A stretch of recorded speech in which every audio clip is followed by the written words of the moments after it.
ষষ্ঠ শ্ৰেণীৰ অনুশীলনী 1 একৰ এত দিয়া আছে অংক কেইটা আৰু কি কি। তো আমি এনসাৰ কৰিম। অংক হল 10টা আৰু কি কি তো আমি লিখিম ইয়াতে 0 পৰা 0 1 2 3 4 5 6 7 8 আৰু 9 এইকেইটা হল অংক। বি নম্বৰ কোৱেশ্চনত আছে বি নম্বৰ এনসাৰ আটাইতকৈ সৰু স্বাভাৱিক সংখ্যাটো কি। তো আমি আটাইতকৈ সৰু স্বাভাৱিক সংখ্যাটো হল 1। সি নম্বৰ কোৱেশ্চনটোত আছে 380 ৰে লিখিব পৰা আটাইতকৈ সৰু আৰু আটাইতকৈ ডাঙৰ স্বাভাৱিক সংখ্যা দুটা কি কি। আমি প্ৰথমতে লিখিম 380 ৰে লিখিব পৰা আটাইতকৈ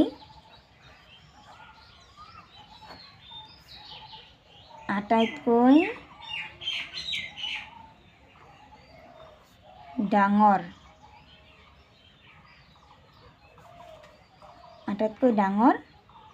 স্বাভাৱিক সংখ্যা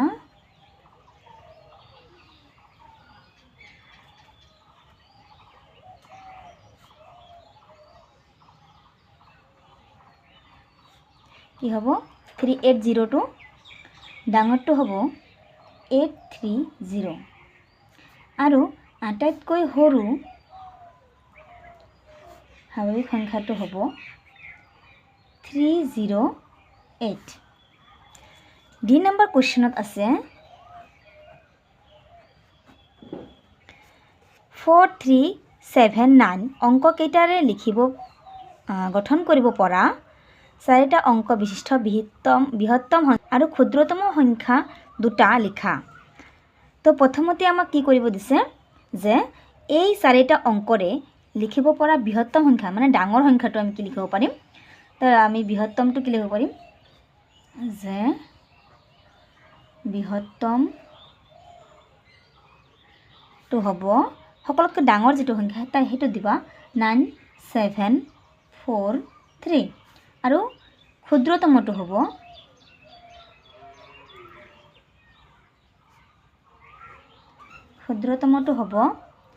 3479। তো আমি এতিয়া কৈছে যে ইহঁত দুটাৰ মাজত কিমানটা স্বাভাৱিক সংখ্যা আছে। তো আমি ইয়াতে কি কৰিম সকলোতকৈ ডাঙৰটোৰ পৰা সকলোতকৈ সৰুটো মাইনাছ কৰি দিম। ঠিক আছে, ইয়াতে 13 পৰা 9 গ'লে 4 13 পৰা 7 গ'লে 6 আকৌ ইয়াতে 6 পৰা 4 গ'লে 2 ইয়াতে 8। তো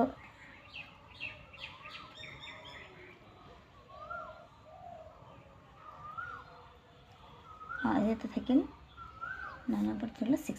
তো এইখিনি হ'ল আমাৰ বিয়োগ কৰি পোৱা সংখ্যা। তো ইহঁত দুটাৰ মাজত কিমানটা স্বাভাৱিক সংখ্যা থাকিব লিখিব পাৰিব এনসাৰটো। ইহঁত দুটাৰ মাজত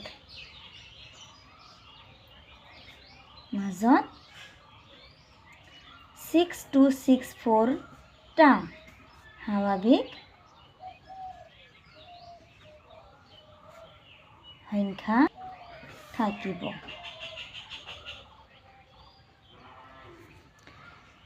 ই নম্বৰ কুৱেশ্যনটো কৈছে যে 159 ৰে লিখিব পৰা এটা অংক বিশিষ্ট দুটা অংক বিশিষ্ট আৰু 3টা অংক বিশিষ্ট সংখ্যাবোৰ লিখা সংখ্যাবোৰ ঊৰ্ধ্বক্ৰমত সজোৱা। তো আমি এতিয়া লিখিম। তো প্ৰথমতে চাই লোৱা এটা অংক বিশিষ্ট কি হ'ব 159 আৰু আছে নেকি নাই। তো দুটা অংক বিশিষ্ট 1519519195। তাৰপিছত 3টা অংক বিশিষ্ট এনেকৈ আমি লিখি ল'লোঁ। এতিয়া সংখ্যাবোৰ ঊৰ্ধ্বক্ৰমত সজাই পাওঁ কি পাওঁ একেবাৰে এটা অংক বিশিষ্টৰ পৰা আমি 3টা অংক বিশিষ্টলৈকে সৰুৰ পৰা ডাঙৰলৈকে সজাই লৈছে। এনেকুৱা কৰি চাই ল'বা একদম 159ৰ পৰা 915 আৰু 951। তো এইখিনিলৈকে আজিৰ সাবজেক্ট।